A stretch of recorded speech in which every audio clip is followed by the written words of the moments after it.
ဒီ file လေးကတော့ဘာမှတညာတောင်းရှင်းပါနော်ဒီ file ရဲ့ရေးထားတဲ့ပုံစံကတော့သူကဒီအပေါ်အောက်မညီတဲ့စလုံးပုံစံလေးမှာသုံးပြဖို့အတွက်ကြိုးစားပြီးရေးထားတဲ့ file မျိုးစားဖြစ်တယ်ပေါ့နော်ပြီးတော့ display type file မျိုးစားဖြစ်တဲ့အတွက်ကြောင့်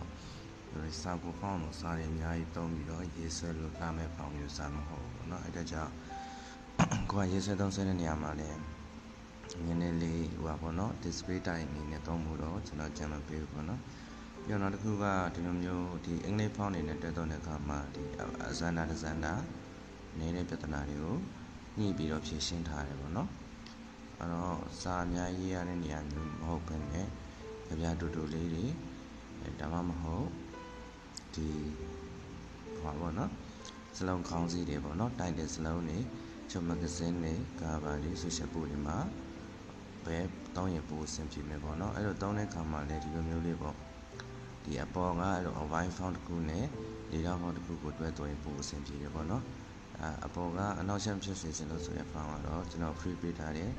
ဘာမှUniverma 002ဖြစ်တယ်ပေါ့နော်အဲ့ font ကိုလည်းကျွန်တော်ဒီ page မှာ free ပေးထားတာရှိပါတယ်မိပါသေးဘူးဆိုလည်းကျွန်တော်စီလာ download ရပါတယ်ဗျအားလုံးကျေးဇူးတင်ပါတယ်ဗျ